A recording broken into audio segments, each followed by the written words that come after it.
Halo Tidars, selamat datang kembali di Expos Eksekutif Podcast BMKM Untidar 2021. Dan di episode kali ini kita kedatangan narasumber yang tak kalah lagi luar biasanya daripada narasumber-narasumber sebelumnya. Mari kita sambut Sari. Yeay, halo Tidars.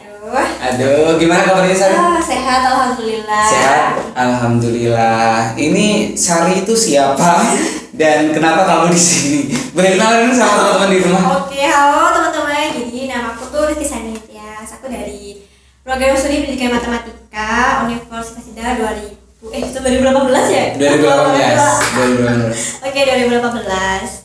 Dan di BMKM Untidar 2021 aku sebagai Ketua Departemen Ketua Departemen Akademik. Nah, kan udah kenalan kan Ketua Departemen Akademik, dan kita hari ini akan mengulik ada apa aja sih di Departemen Akademik. Dan kayaknya ini akademik lagi riuh sekali karena ada program kerja yang sedang dikerjakan kan. Iya, kayak gitu, benar. Jadi kalau bidang akademiknya itu kan di bawah kemahasiswaan. Jadi bidang kemahasiswaan itu ada 3 departemen. Salah satunya yaitu Departemen Akademik.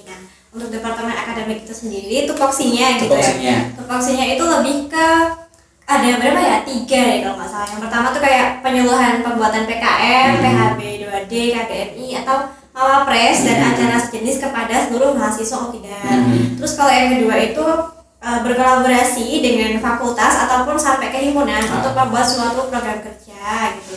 Bisa di bidang pendidikan, seni dan olahraga. Jadi itu sebenarnya ya teman-teman, itu akademik itu cuma namanya doang, bukan nama doang sih. Tapi di dalam akademik itu ada tujuannya itu di bidang pendidikan, seni dan olahraga. Oh, gitu. berarti meliputi bukan hanya akademik aja, tapi ada seni, ada olahraga. Iya, non akademiknya juga ada gitu. gitu.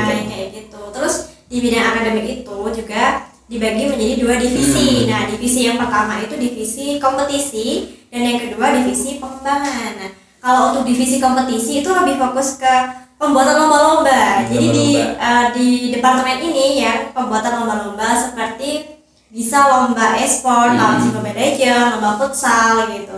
Atau lomba seperti kepenulisan LKTIN gitu. Kalau yang kedua itu kan divisi pengembangan. Itu fokus ke pengembangan sumber daya mahasiswanya itu seperti pelatihan kepenulisan, lebih ke pelatihan, workshop gitu-gitu. Jadi nggak cuma akademik ya. Nggak cuma akademik aja ya. Akademiknya juga ada. Kalau ngomongin Departemen Akademik tahun ini di BEM itu tuh ada siapa aja sih selain kamu sebagai kepalanya? Oke. Ditemani siapa saja? Nah, di Departemen Akademik itu aku bagi untuk struktur pengurusannya ya. Itu ada sekretaris bendaharanya itu ada Mbak Nabila. Kemudian untuk bidang kompetisi itu ada Mas Marsusinto untuk ketuanya. Anggota untuk kompetisi itu ada Mas Royhan Atif, Delta Royhan Atif, dan yang satunya itu Mas Ihsan. Kemudian kalau untuk yang bidang pengembangan itu ketuanya itu Mas Sobri. Kemudian untuk anggotanya ada Mas Danang juga Mas Denny gitu. Kalau teman-teman kepo sama wajah-wajahnya akademik di BMKM tahun ini bisa langsung aja cek di Instagramnya BMKM karena di sana udah dikenalin ya. Oh iya benar, udah ada semua ya wajah-wajahnya. Ada semuanya. Keren. Lihat sih. Lihat sih. Nah, aku kadang suka bingung sih Sari. Bedanya antara akademik sama PSDM. Kayaknya hampir mirip gak sih, kayak akademik itu berhubungan sama sumber daya juga Mahasiswa gitu ya. Iya. Oh, kalau kita lebih ke itu sih. Oh iya, selain dari pembuatan lomba-lomba ataupun penulisan, kita juga memberikan informasi kepada mahasiswa seputar pendidikan. Jadi kemarin kalau misalnya dari Dikti itu ada sosialisasi PKM gitu. Nah, kita juga memberikan hasil rangkuman sosialisasi PKM, kemudian kita upload di IG-nya PKM. Terus tentang kuota, kemarin juga ada kan hasil rapat kuota. Nah, itu juga dari Departemen Akademik kayak gitu. Seperti itu. Ya, yang membedakan dengan PSDM itu. Kalau PSDM kan lebih ke kaderisasi ya. Nah, kita lebih ke pemberian informasi di bidang pendidikan. Kayak gitu. Terus ngomongin soal tadi kan udah diomongin sedikit sama kamu di spill program kerjanya. Mungkin bisa dijelasin sama teman-teman di rumah. Kayaknya akademik tuh banyak banget deh programnya ya. Dan di awal-awal tuh mereka tuh udah kayak sibuk sendiri gitu. Bener. Karena emang apa ya? Terkejar oleh waktu gitu. Nah, untuk program kerja akademik tuh emang agak banyak gitu. ya kuliah ini aku sampai lihat HP kalau kayaknya gitu kan.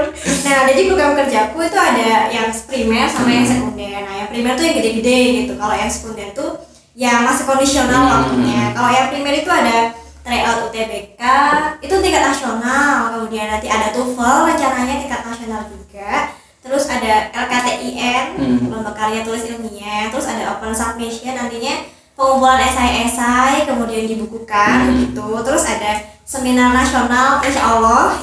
Terus kalau ada untuk di bidang olahraganya itu e-sport PUBG Mobile Legends itu untuk yang online. Kemudian kalau yang olahraga offline-nya itu insya Allah futsal, nanti ada futsal putra dan putri gitu. Kalau untuk di bidang seninya insya Allah itu ada peksimitas. Nah untuk peksimitas kita biasanya masih koordinasi dengan pihak universitas gitu.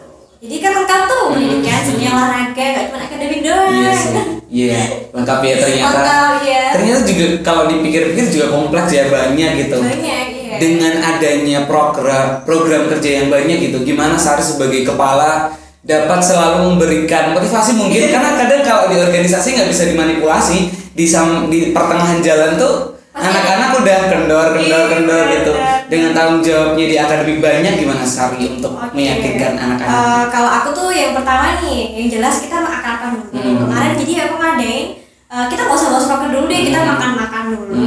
Pendekatannya lebih ke apa ya, pribadi ke pribadi dulu. Kita tahu orangnya kesibukannya apa, kan biasanya tuh ada anak-anak organisasi yang double gitu loh. Entah mereka dari wakil ketua atau jadi himpunan gitu-gitu. Nah di akademik tuh banyak yang seperti itu. Ada, jadi ada yang ikut langsung di KIA, ada yang ikut robotik, ada yang wakil ketua himpunan yang itu loh bidik misi gitu. Wakil ketua himpunan bidik misi Untidar gitu, dia masuk ke akademik gitu. Dan aku mikirnya apakah kalian bisa gitu. Nah aku di situ coba untuk meyakinkan dengan cara pendekatan terlebih dahulu. Nah setelah itu kita juga mengatur. Yang penting tuh mengatur itu sih kayak waktu-waktu proker supaya mereka tuh nggak jenuh ini proker harus dibagi-bagi. Jadi proker di depan, nanti ada selang-seling kayak besok kan bentar lagi lebaran nih. Nah itu aku kosongin supaya mereka bisa pulang dulu gitu. Aku ketemu keluarga karena ada juga bakalan pulang ya. Soalnya emang kayak nggak bakal fokus gitu. Bener. Itu nggak bakal fokus. Proker di hari lebaran kita nggak adain dulu. Nanti di setelah lebaran baru kita mulai lagi.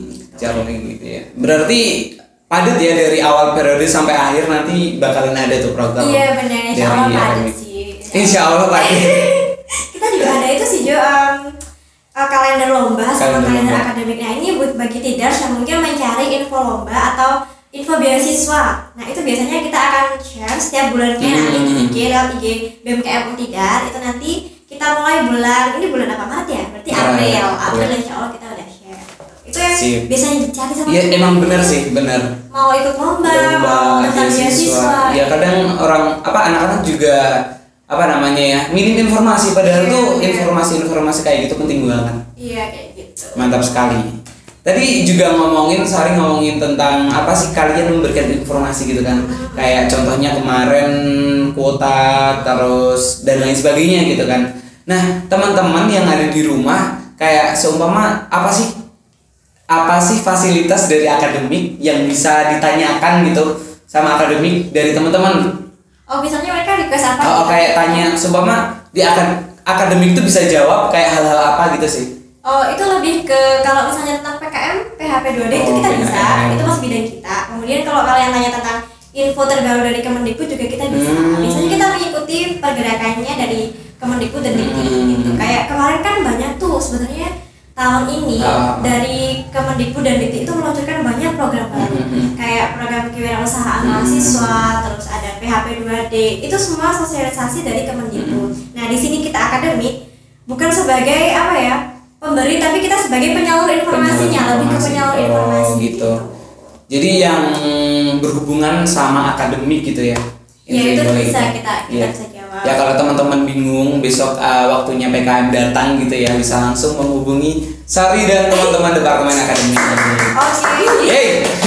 Sebenarnya kalau untuk PKM itu sudah selesai Mas. Udah selesai. Kalau yang maksudnya next. Ya, jadi tuh kita terbentuk departemen akademik terbentuk setelah PKM itu berjalan. Dan kemarin untuk PKM itu kan seleksinya tingkat univ sudah ditutup. Mungkin sekarang baru mau pengumuman. Yang belum ditutup adalah PHP 2D.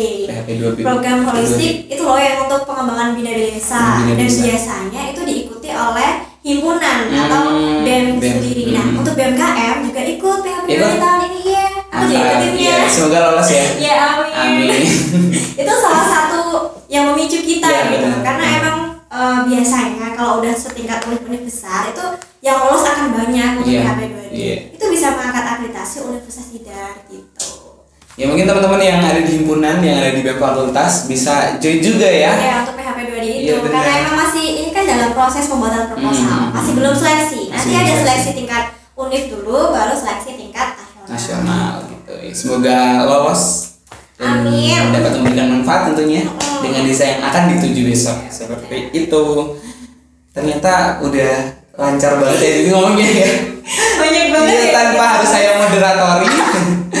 Si Sari ini memang sudah pandai ya, karena dia juga moderator di Expose loh teman-teman. Kalau kalian penasaran kan bisa buka-buka di episode-episode lain, ada mukanya Sari. Sampai bosen gak pakai lagi. Oke, jadi ini udah mau selesai, tapi mungkin terakhir harapan dari Sari untuk departemen akademik tahun ini atau tahun depan gitu tahun ya. depan mungkin atau selanjutnya. Jadi tuh lebih ke mengubah cara pikir teman-teman tentang departemen akademik supaya tahun depan yang daftar tuh lebih banyak lagi gitu. Karena kalau departemen akademik nggak cuma tentang pendidikan aja, kita ada tentang seni dan olahraga gitu. Kalau harapannya ya semoga 1 tahun perjalanan ini tetap lancar, anak-anak tuh nggak ada yang hilang, pokoknya bisa berjalan semuanya dengan lancar gitu. Bisa membawa nama Untida lebih baik lah, intinya kayak gitu. Itu pasti dan harus pasti akan membawa nama baik karena udah banyak program kerja yang akan terlaksana ya. Insya Allah. Semangat untuk departemen akademik, semoga dalam perjalanan 1 tahun ini dapat berjalan dengan lancar tentunya ya. Iya, terima kasih. Dan tentunya nggak kerasa ini udah di akhir segmen ya, udah masuk penutup. Terima kasih buat teman-teman yang udah stay tune dari awal sampai detik ini. Jangan lupa untuk kalian selalu like, komen, dan yang belum subscribe bisa langsung ke BMKM Untida. Betul, di subscribe ya, jangan lupa. Terus juga diaktifkan lonceng notifikasinya. Dan yang terakhir, tolong bantuannya untuk share ke seluruh akun sosial media kalian biar yang nonton banyak. Iya, sebanyak-banyaknya. Dan biar teman-teman dari mahasiswa Untida itu tahu gitu. Iya benar, dan podcast juga nih. Dan yang di balik layarnya semangat untuk membuat konten terus gitu. Semangat. Terima kasih. Jangan lupa untuk selalu jaga kesehatan ya, dan tonton pastinya. Karena masih di era pandemi ini ya, Sar. Bener. Pakai masker. Jaga jarak. Ini kita jaga jarak. Jaga jarak. Oke, mungkin itu aja. Terima kasih. Kita berdua pamit undur diri. Enggak pakai salam ya tadi. Enggak pakai langsung aja. Bye bye ya. 1 2 3. Bye bye. Yeay.